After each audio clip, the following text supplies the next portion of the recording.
Welcome to our History channel. Don't forget to subscribe, hit the like button, and share this episode with a fellow history lover.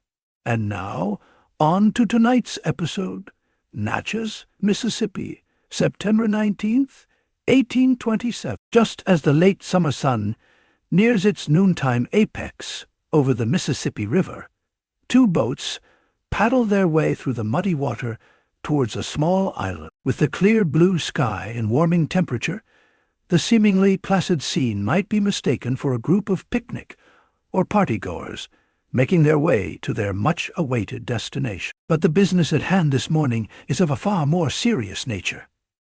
On this morning, a feud between two prominent local citizens, one Dr. Thomas H. Maddox and one Samuel L. Wells, will be settled. Both men have agreed to settle their long-standing enmity in the form of a pistol duel. After what has amounted to months of negotiations as to the time, place, and conditions of the duel, they have agreed to meet at this neutral site of this island ensconced in the middle of the river. Each are accompanied by their seconds and their surgeon. Among those in the boat with the Wells party is a steely-eyed 31-year-old, who, though not one of the duelists scheduled to fight that morning, has set his mind on settling a score of his own on this day. The man's name is James Bowie, otherwise known as Jim Bowie.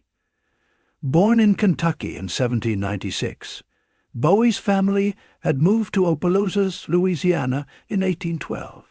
Here, on the ragged edge of the American frontier, he had grown up hard as the ninth of 10 children. He is known as a man not above working outside the confines of the law, having spent considerable time running what amounted to 19th-century real estate scams and capturing and returning escaped slaves to bondage with his brother throughout the 1820s.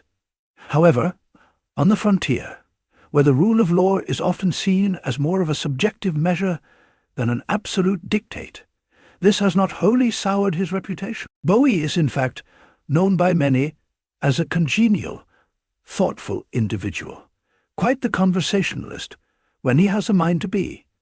However, he is also known as a man not to be trifled with, and one not known to forgive a slight to his honor lightly. And on this day, Bowie has his sights set on one Major Norris Wright, a member of the opposing party, and a man whom Bowie has a long-standing bloody feud. The year prior, Bowie had returned from one of his many trips made in efforts to proffer his ongoing real estate scheme, in which he and his brother John Bowie attempted to lay claim to and sell off parcels of land that did not belong to them. Stepping off of the riverboat and onto the shores of Alexandria, Louisiana, Bowie had been informed by his brother that Wright had been demeaning his reputation about town, calling into question his character and castigating Jim Bowie as a thief and a liar. This was an affront that, in the eyes of Jim Bowie, could not be suffered. He had immediately made his way to Bailey's Hotel, armed with only a pocket-knife. Here he found Wright engaged in a card game. Bowie immediately demanded to know whether the rumors about town were true, and whether or not Wright cared to repeat them now in person. For his part, Wright drew his pistol without so much as a single word, centering the sights on Bowie's torso. At the same time, Bowie had reached up for a chair that was close at hand, raising it up to block himself from the brunt of the forthcoming bullet. For a few tense moments, the pair stood frozen in a standoff, until Bowie had raised the chair above his head in order to attack Wright. Wright had fired, striking Bowie on the left side. The shot had ricocheted off of a coin pouch Bowie carried under his vest, causing only a painful flesh wound. Bowie then lunged at Wright, knocking him to the floor and holding him down with one hand as he struggled to pull his folding pocket-knife out with his other. With the blood-soaked hand being too slick to pry open on its own, Bowie placed the blade between his teeth in order to pry it open. The knife was then wrenched from his hands by Wright's friends as they desperately tried to separate the two men. With the knife now gone, Bowie sunk his teeth into the hand of Wright, Finally, he was pried from atop Right, leaving one of his teeth embedded in Right's fingers. Though the two were separated, their feud was still unsettled. Bowie was taken upstairs to recuperate, and tensions continued to rise for months. In today's duel, Norris Wright is a member of the supporting party for Dr. Thomas Maddox. Many members of both parties are uneasy that the feud between the two duelists will not be the only conflict settled that day. As the boats pull onto the sandbar shore of the small island, Bowie departs the vessel with the rest of the cohort, supporting his friend, Samuel Wells. For roughly 20 minutes, the particulars of the precise location to be used on the island, and arguments over who would be allowed to accompany their fighters, ensue. Interspersed with these heated conversations are the repeated protests being offered up by two members of Dr. Maddox's party, James A. Diney and Robert A. Crane. They urge both duelists to settle their differences in a more amicable fashion and lament the forthcoming bloodshed. But neither participant can be dissuaded from their aims of settling their feud with pistols. For his part, Bowie remains distant from the proceedings, resting under the shade of a small grove of willows. Though he is ostensibly there only to support his friend, he is keenly aware of the presence of his hated rival, Norris Wright, as a member of the supporting party for Dr. Maddox. In fact, other members of each party have long and torrid histories with one another. Richard Cooney, a member of the Wells party, and Robert Crane also have a long-standing, heated feud themselves, in which Crane has recently threatened to shoot Cooney on sight. These underlying tensions swirl beneath the collective apprehension of all the men now on the small island. Finally, though, matters are settled in preparation for the duel at hand. As Bowie and friends remain under the willow trees, Dr. Maddox and Samuel Wells now take up their pistols, march to their determined positions, take aim, and fire. A large cloud of smoke then obscures the beach as the onlookers brace themselves to see the result. However, in an instance not uncommon in frontier duels, both shots have missed. Attempting to seize this brief but seemingly fortuitous moment, Dr. Diney makes another hardened plea for both participants to set aside their arms and settle their differences peaceably. But again he is rebuked, as neither Maddox nor Wells feel their honor to have been satisfied. The pistols are reloaded, and again the combatants take their places, aim, and fire. But, in a miraculous stroke of luck, both shots again miss their mark.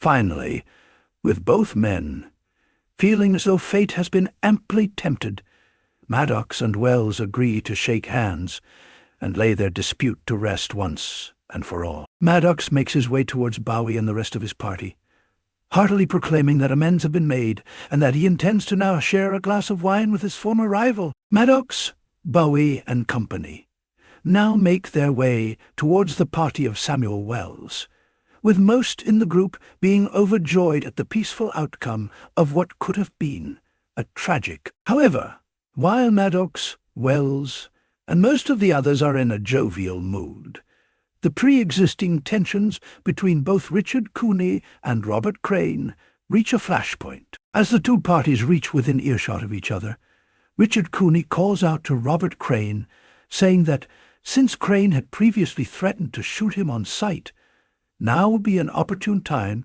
to settle their differences here on the beach. Again, cooler heads on both sides attempt to argue for a peaceable solution, and beseech both men not to break the newly garnered peace between both groups. However, before the situation can be diffused, weapons are drawn. It is unclear who drew their firearm first, but within seconds, several men on both sides, including Jim Bowie, had their pistols drawn and ready to bear. Again, though, the men are convinced to halt in the interest of mutual peace. The men in each party all holster their weapons. All of the men, that is, except for Robert Crane and Jim Bowie. For a fleeting few moments, the armed men are locked in a standoff, unsure of the other's intentions or next moves. Then, suddenly, Believing Bowie to be the leader of an ambush, Crane fires his shot first at Bowie. The bullet misses Bowie, as did Bowie's return shot, which, in the closest shot yet of the day, managed to graze the cravat that Crane wore around his neck. But now, any previous peace deal is presumed moot, and full-on, blood-drenched frontier chaos ensues. Crane immediately draws another pistol from his waistband, firing another shot, which misses Bowie, but strikes his hated rival Richard Cooney in the thigh, severing an artery. He then turns and sprints towards the grove of willow trees in hopes of escaping the retaliation of Jim Bowie, who is now in hot pursuit of the man who has fatally injured his friend.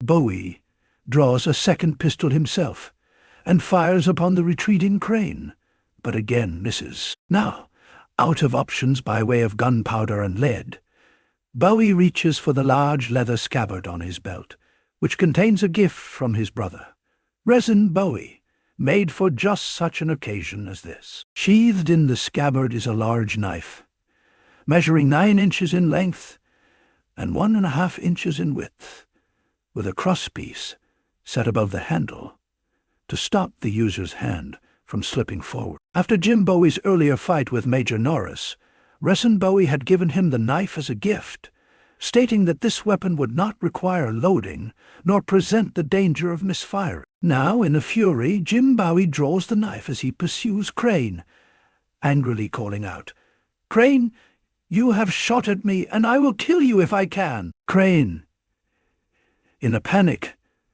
and now with no more shots to fire, turns and desperately hurls one of his pistols at Bowie, striking him in the head and nearly buckling the knees of his pursuer. However, Bowie, now in a froth, continues his pursuit, seemingly otherwise unfazed by the vicious blow.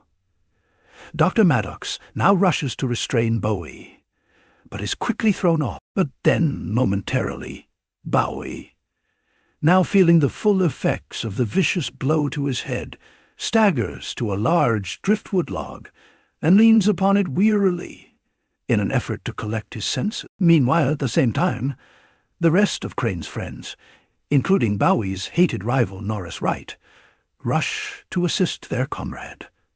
Wright approaches the temporarily disoriented Bowie, pistol drawn. Saying this, Bowie indignantly rebukes him. "You damned rascal, don't you shoot." Seeing Wright approach, one of Bowie's friends hurriedly hands him a loaded pistol, and within seconds, both Wright and Bowie fire at each other from mere yards away. But, again, both shots miss their mark. Now Wright draws a second pistol, and Bowie, out of arms and ammunition, calls out to his enemy, "Shoot and be damned." Just before Wright has time to shoot, James Dinny, also a member of Bowie's party, grabs Bowie by the shirt collars and demands that the violence be stopped here and now. But again, the cries for peace are drowned out in the storm of unfolding violence.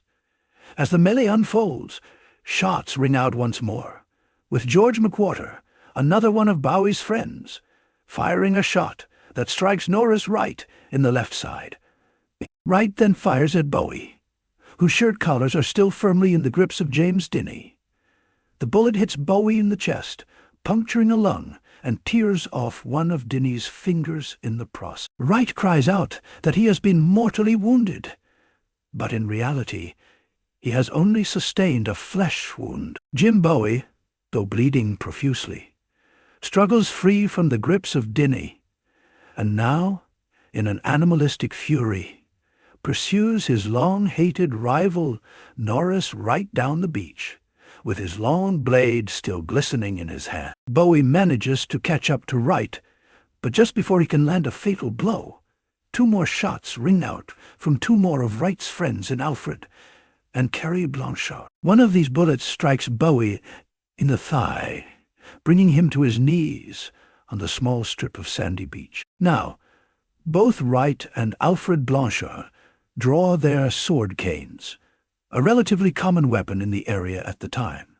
and move towards Bowie in hopes of delivering the coup de grace. But, despite repeatedly striking Bowie, neither are able to inflict a mortal wound, as Bowie defends himself with his own blade, and by deflecting blows with his arms and hands, incurring several more injuries in the process. The brutal affair reaches a grisly culmination when one of the men's thin swords becomes embedded in Bowie's sternum, bending the blade and rendering it temporarily inextricable. Then, in what was later characterized by one of the witnesses as a, quote, wonderful exertion, Bowie pulls himself into a seated position, and like a mad tiger swipes at and grasps the collar of Norris Wright, who, in struggling to free himself, inadvertently pulls Bowie to his feet.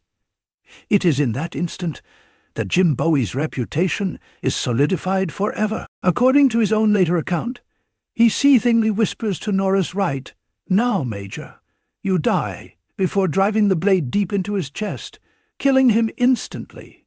However, the fight is not over. Now, the body of Norris Wright collapses onto Bowie, pinning him to the ground, as Alfred Blanchard continues to try to inflict a mortal wound on his now trapped opponent.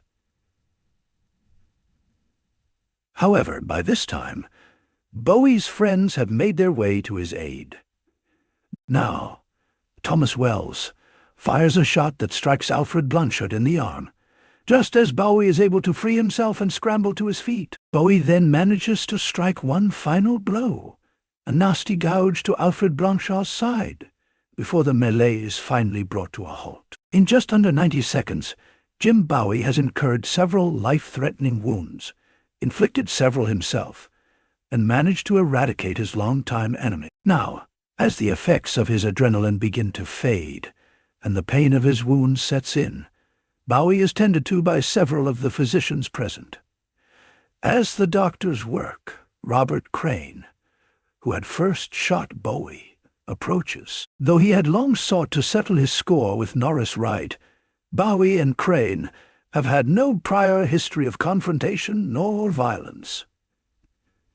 Now Bowie calls out to Crane, "For God's sake, Crane, assist me, give me some water, and help me to the shade." Crane, having no personal animosity towards Bowie, save for the last few minutes of combat, acquiesces to the request and brings Bowie water, before helping to carry him back to the shade of the island's willow trees. On their way to the trees, Bowie, grateful for the assistance, simply remarks, "Colonel Crane, you ought not to have shot me."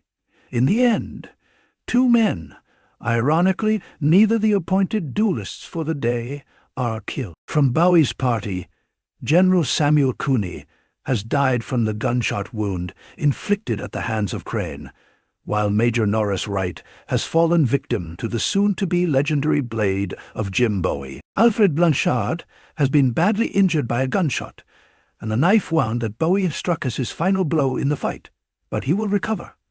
For his part, Jim Bowie has been grievously injured. He is taken to Vidalia, Mississippi, where he spends 2 months recovering. In the interim, local newspapers begin to run the story of what would come to be known as the Sandbar Fight, already cementing the folkloric nature of Jim Bowie and his deadly knife. Though Bowie will recover, his story does not end here on the shores of the Mississippi.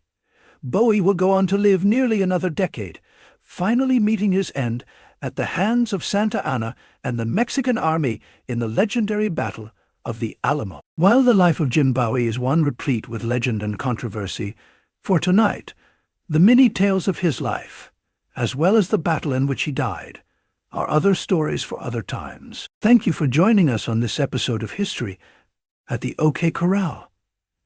Be sure to click subscribe, hit the like button, and share this episode with a friend. Also, if you'd like to support our work and gain early access to episodes, as well as ad-free viewing, you can become a member of this channel by clicking on the Join button below, or click the link in the description to become a member on Patreon. Thank you again for watching, and we'll see you next time on History at the OK Corral, home of history's greatest shootouts and showdowns.